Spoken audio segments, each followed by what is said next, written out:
This is really funny. They're trying their absolute best to get people to play and buy Assassin's Creed Shadows. They released a story trailer and everything. This is the event. I don't know if they have the trailer in this event, or in this video. So we're going to watch the story trailer first that was released by Ubisoft themselves. And then we'll watch the actual preview, okay? Here we go. That dislike ratio? Well, we'll see what happens. It's hard to remember. Blood. Breathe deeply. Tell me about your nightmare.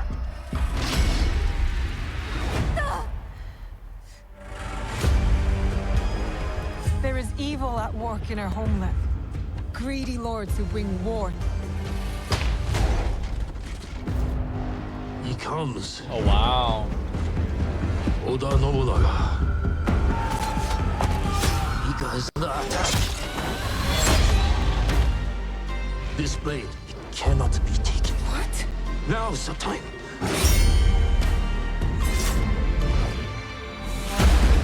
These people don't care about us. Blood for blood. This land will soon be unified by my vision. Is that tyranny? I ride with you. My whole life, I have been caught on the wind, blown across the world. I see potential in this man. The Black Soldier is not one of us. Send him back to wherever he belongs. He may become a legend, or he may die.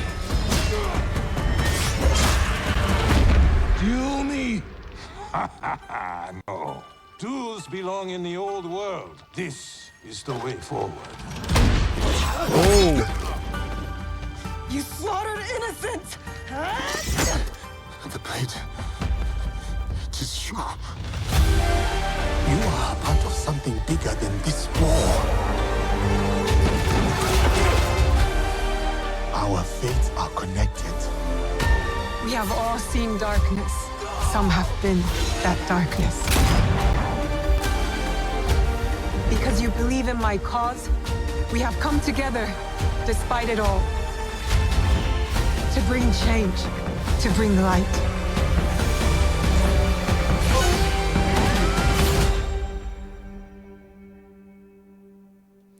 Well,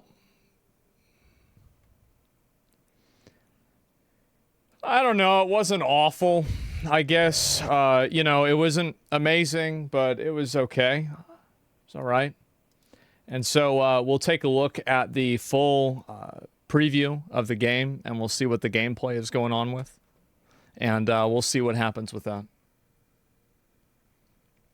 That looked better than the other ones you watched earlier. Why y'all hating on it? I think it's okay.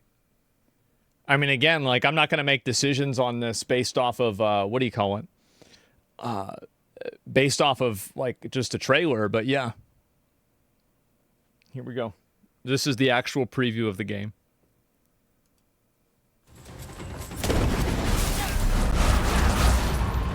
After spending several hours finally playing Assassin's Creed Shadows after multiple delays, the next entry keeps up with the satisfying action and traversal that the series is known for, but it also showcases a sharper eye for world building and giving its two protagonists their time in the spotlight.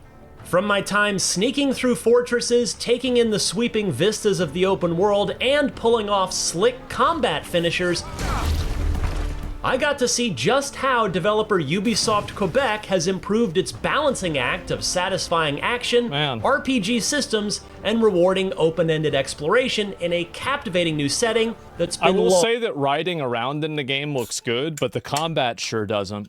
The combat looks like a big problem. Long overdue.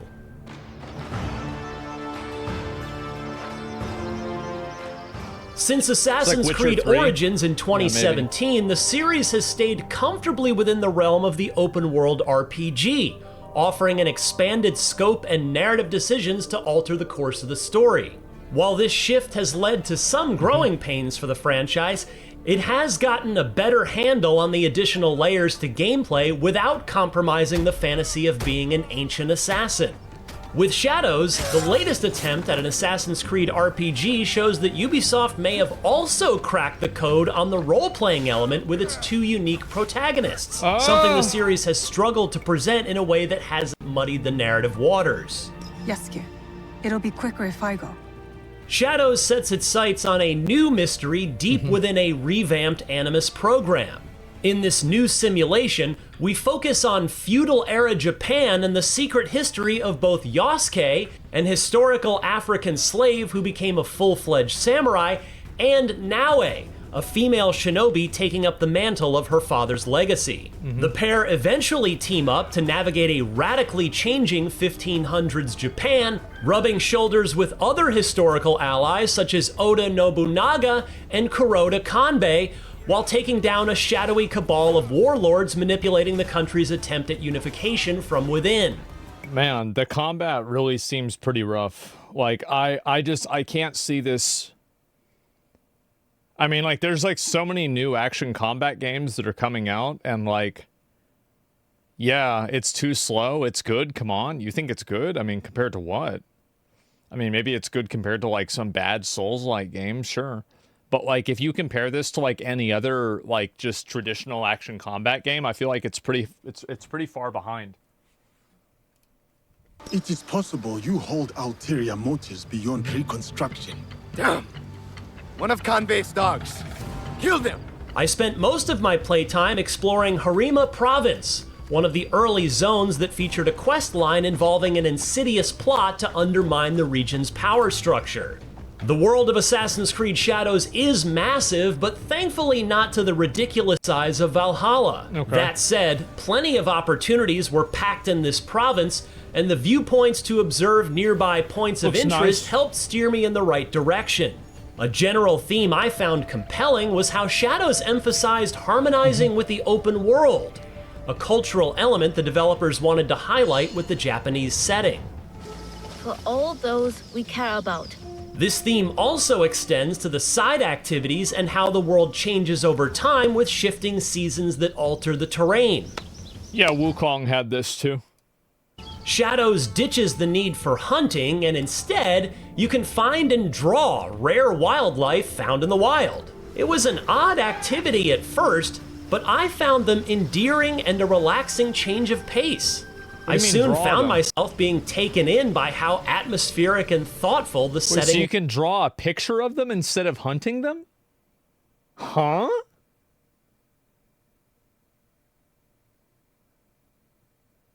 What the hell? That was worth the wait.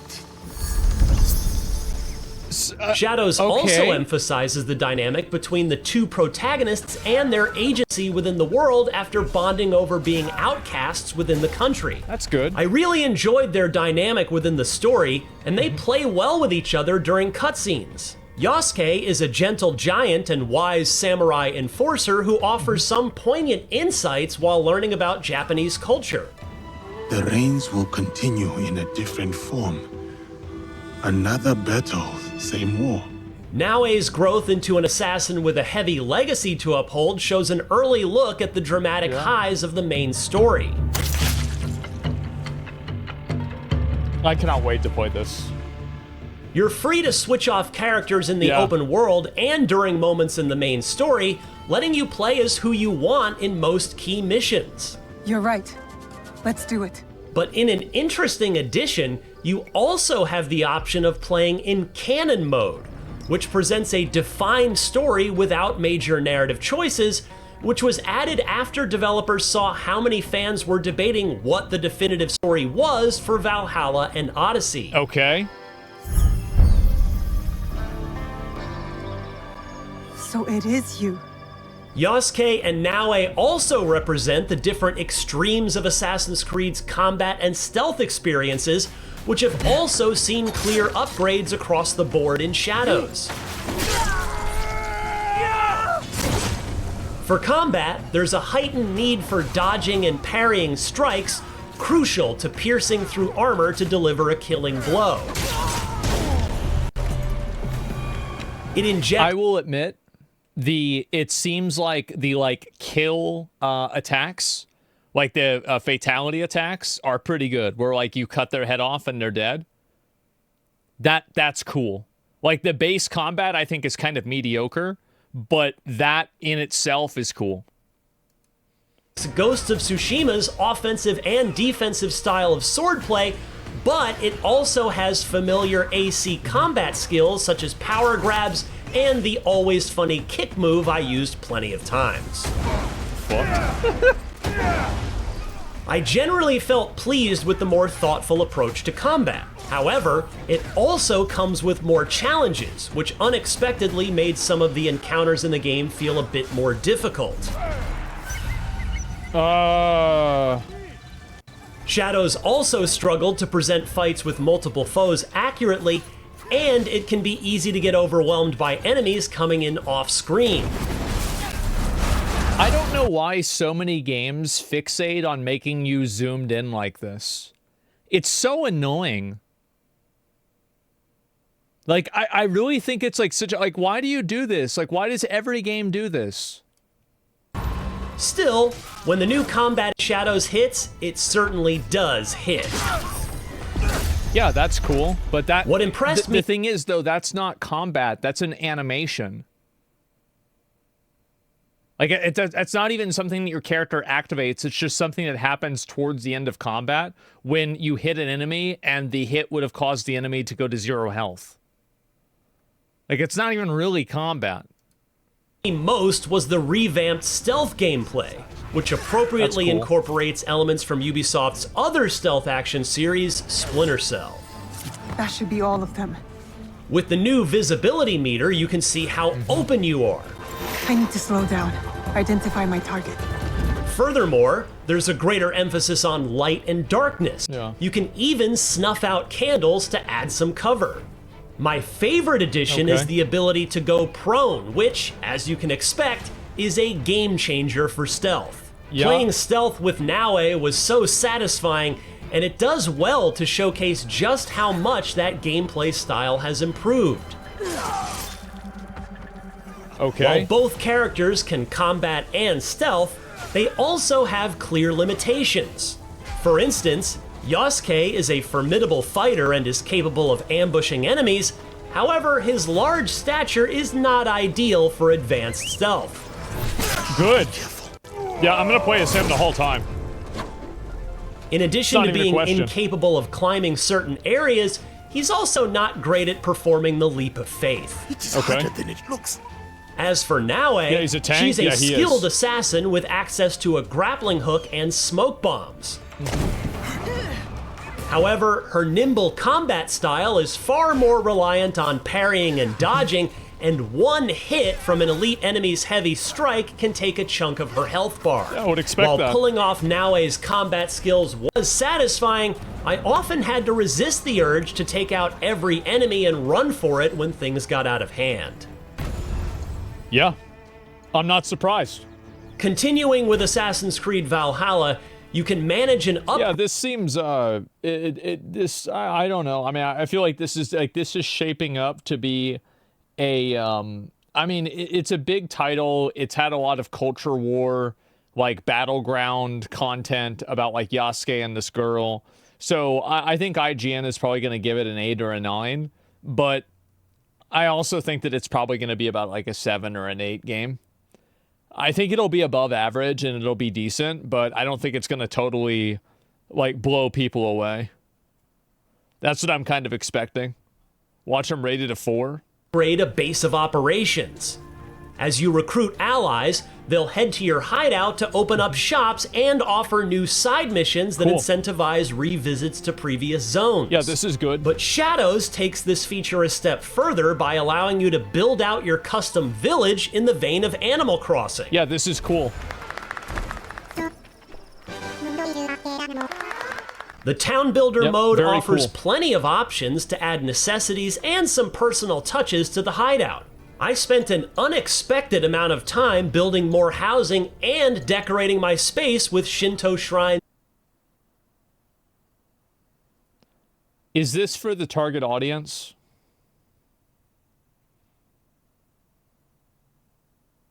I don't think it is.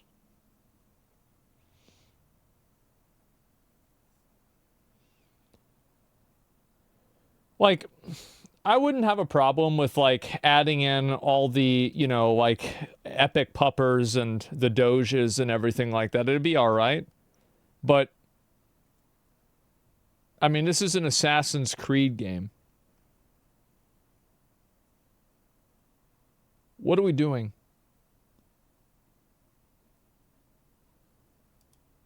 And pets, such as cats and tanuki. There are also side activities, such as a visually striking meditation minigame to help you earn additional perks. It's an unexpectedly cozy side activity for an AC game, and I was quickly taken in by how satisfying it was to walk around a massive village I had made in a reasonably short time. So I think this is going to be one of the questions that a lot of developers are going to need to ask. I think that in the last 10 years or so, we've seen the expansion of video games to include more and more things and more features and more functions. And I think that people are getting to a point of feature fatigue, where you ask yourself the question, does this meditation minigame make the game better? Is this about the core gameplay loop? And less is more. Yeah, less is more in a lot of cases. And I feel like a couple of really great examples of that being the case. I think Space Marine 2 is probably the strongest and most direct example. But then you can also compare it to things like, for example, Black Myth Wukong. Black Myth Wukong knows what it is, and it knows what it's not. And I think that when I see an over-reliance and a focus on this, like, base building thing, and, like, you can pick out dogs, and there's, like, a meditation mini game, maybe I'm just being a toxic gamer, but, like, who the fuck asked? Who asked for any of this bullshit? What is this? Like, what's going on? Like, who's making these decisions? Like, how is development time going into this? Because all of these features, there's like a set amount of money that the game has that they can spend on, you know, development. And you're taking some of that money and you're putting it into features that I don't think anybody really cares about. I mean, that's it. Like, who is this for? Yeah. It's a wasted opportunity because I partially disagree. I understand the counterpoint to what I'm saying, but I just don't agree that it's more important than what I'm saying. It's not that you're wrong, but I just think that my perspective is more right. It's a prioritization, yes. Zach got triggered over some dogs. Yes! Yes! So far, Assassin's Creed Shadows is shaping up to be a solid follow-up to Ubisoft's ambitious Valhalla. Even if the familiar crop of open-world bugs and quirks popped up during my time, familiar crop of open-world bugs and quirks popped up during my time.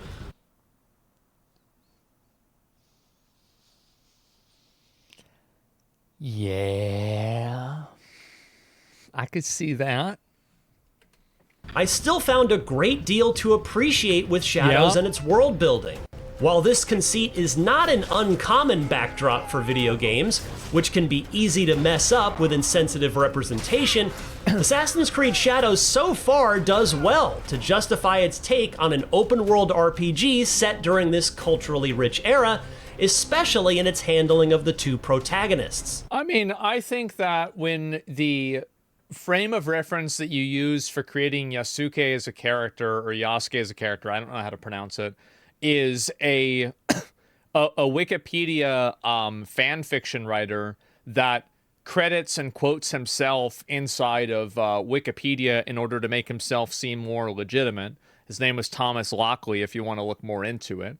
And then you use the one-sided Tory gate as a marketing tool for Assassin's Creed Shadows, and then you make the story of the game in the first combat preview, maybe the second combat preview, be, oh, okay, it's a black guy here, so let's go ahead and play some hip-hop Japanese music while he gets in a fight with somebody. Then after that, you put out an apology to the Japanese audience, and you don't refer to Yasuke as a samurai. But now they're kind of treading the needle in between the two things. And they're like, is he or is he not? I don't know. I mean, I think nobody knows because it happened hundreds of years ago and there's probably not enough documentation for it. Nobody has any fucking idea. But the point is that the assertion and the insistence that he was or wasn't anything is probably not very accurate. And then on top of that, there's one more thing I'm forgetting. I'm forgetting the one important thing. I don't remember. But either way, you have all of these inaccuracies, inconsistencies, and in my opinion, right, the game is then re-announced to launch on the anniversary of a terror attack that happened in Japan.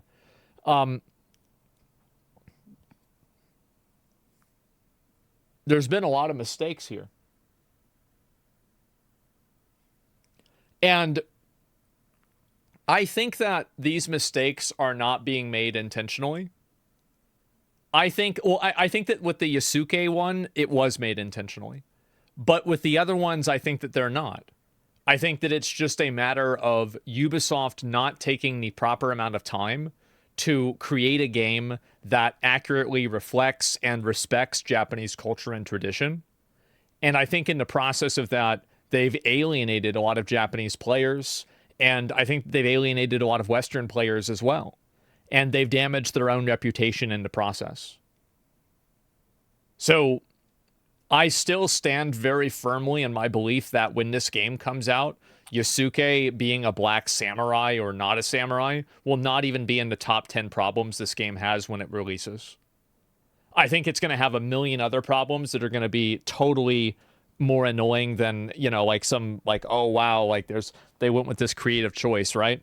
And I think also the problem is that when you want to use, if you want to have a character like Yasuke, I think that's fine, but you can't have, you can't do something like that and then make an appeal to, authority and say, well, this is what people think it really was, and then say, oh, well, we're being creative at the same time. It's like you're kind of having, it's double speak, basically, right?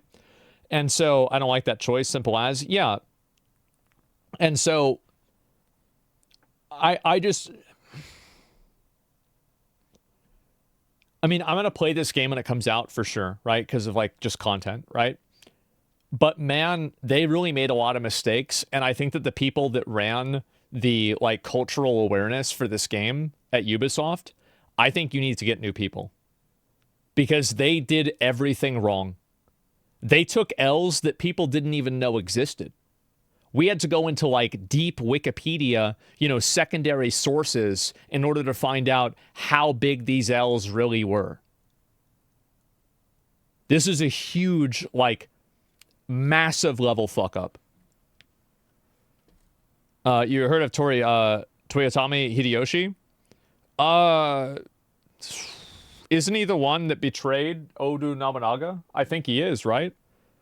But I don't know if that's what's going to happen. If they're going to show that, no, it's not. It is. I don't know. I thought it was some name like that. But either way, the point is that... what do you call it? Yeah, no, Hideyoshi? Yeah, I don't remember exactly. But my point is that I think this is it's been massively damaging for Ubisoft's reputation. Tremendously damaging. And I think that one way that you can tell that it's been damaging is that a lot of the promotional material that Ubisoft has used talking about this game, at least in some of the other pictures, it's minimized Yasuke as part of the story entirely. Visually, it's kind of what they did with Black Panther and with Finn in Star Wars for China. Mistake implies ignorance. This was malicious self-righteousness. No, I actually think that it was ignorance. I don't think that they, whenever they did the one Torygate thing, I don't think that they did that and they were like, oh, let's get this one over on Japanese people because, haha, America bombed you. I don't think that anybody at Ubisoft was thinking of that. I think that they just basically Googled, Japanese, symbols. They saw this and they were like, okay, let's go with that. That's the truth. With the release finally coming soon, I'm eager to see how Ubisoft's take on Assassin's Creed's journey to Japan will come together.